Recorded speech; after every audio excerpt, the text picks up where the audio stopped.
finally get rid of paperless voting machines. A bipartisan group of 6 senators has introduced legislation that would take a huge step toward securing elections in the United States. Called the Secure Elections Act, the bill aims to eliminate and secure paperless voting machines from American elections while promoting routine audits that would dramatically reduce the danger of interference from foreign governments. The legislation comes on the heels of the contentious 2016 election. Post-election investigation hasn't turned up any evidence that foreign governments actually altered any votes. However, we do know that Russians were probing American voting systems ahead of the 2016 election, laying groundwork for what could have become a direct attack on American democracy.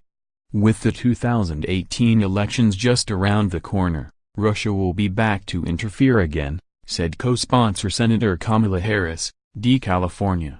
So a group of senators led by James Lankford, R-Oklahoma, wants to shore up the security of American voting systems ahead of the 2018 and 2020 elections. And the senators have focused on 2 major changes that have broad support from voting security experts. The first objective is to get rid of paperless electronic voting machines. Computer scientists have been warning for more than a decade that these machines are vulnerable to hacking and can't be meaningfully audited. States have begun moving away from paperless systems, but budget constraints have forced some to continue relying on insecure paperless equipment. The Secure Elections Act would give states grants specifically earmarked for replacing these systems with more secure systems that use voter-verified paper ballots. The legislation's second big idea is to encourage states to perform routine post-election audits based on modern statistical techniques. Many states today only conduct recounts if the event of very close election outcomes. And these recounts involve counting a fixed percentage of ballots.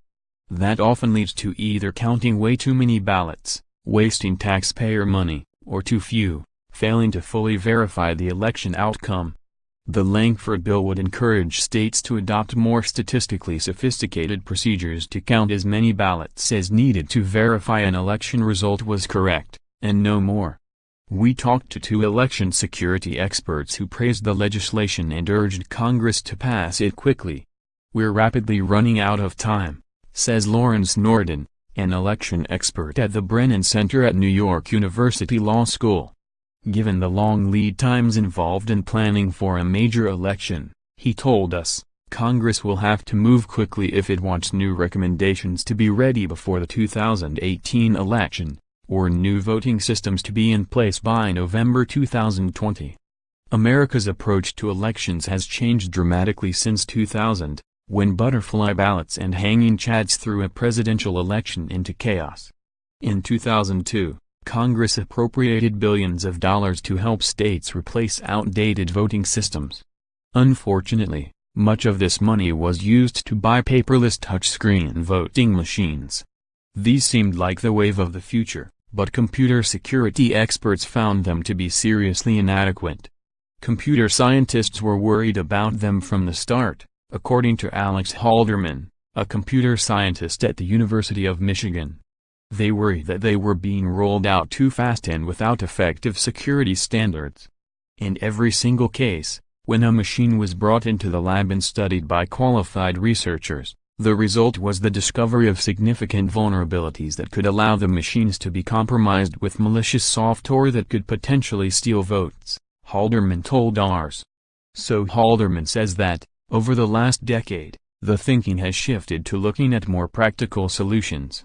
In particular, election security experts have come to regard optical scan paper ballots as the gold standard for computer security. Optical scan ballots can be counted by machine to provide prompt and accurate vote totals. But if there's any doubts about the integrity of the results, there's always an option to do a hand recount of the paper ballots. The Lankford bill would enshrine this thinking into federal law. Funds received under a grant under this section may not be used for any voting system that records each vote in electronic storage unless the system is an optical scanner that reads paper ballots, the bill says. That approach makes sense to Norden, too. The paperless systems are probably the least secure systems and also among the oldest systems in the country, he told ours.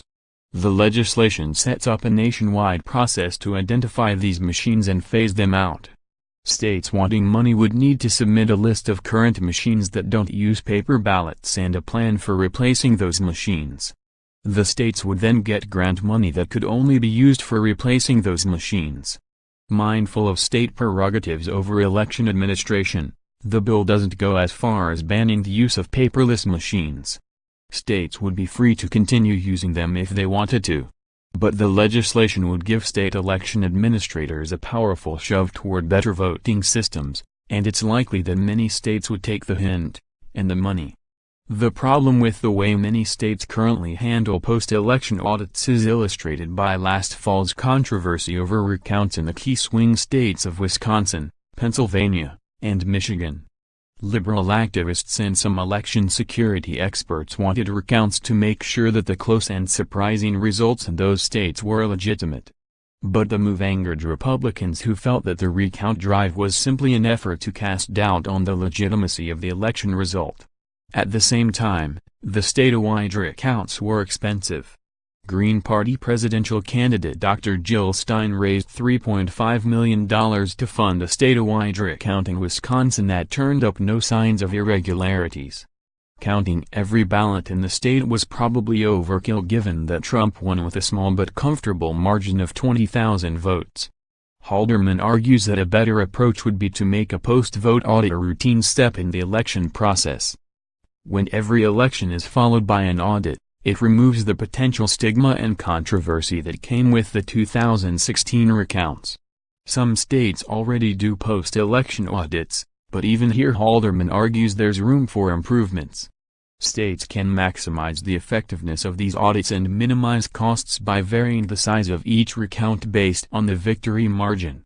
When the public policy space was less sophisticated about statistics, lawmakers picked a fraction of precincts or auditing units to examine, 1% or something like that, Halderman told Ars. But, over the past decade, the statistical science about election auditing has really blossomed. You want to treat the process of auditing an election as a process of gathering evidence that the election result was right, Halderman says. You start examining ballots and you stop after you've gathered enough evidence to convince yourself at a defined level of certainty. An audit isn't necessarily a recount if an election result is not particularly close, Halderman says. You don't have to look at that many ballots in order to audit it to high confidence. But if an election result turns on one vote, obviously you do need to look at every ballot to know that for sure. Obviously, this is more expensive than having no post-election checks. But it could be a lot less expensive than a rule that requires auditing a fixed fraction of all ballots after every election. More important, the statistical rigor of these recounts would provide a powerful deterrent to anyone thinking about tampering with American elections, since the probability of tampering going undetected would be very low. Rather than mandating a specific auditing procedure, the bill creates an advisory committee that would be heavily staffed by election security experts. These experts would be tasked with developing a set of standards for robust election auditing. States could then apply for money to implement improvements to their election procedures that are consistent with these expert recommendations.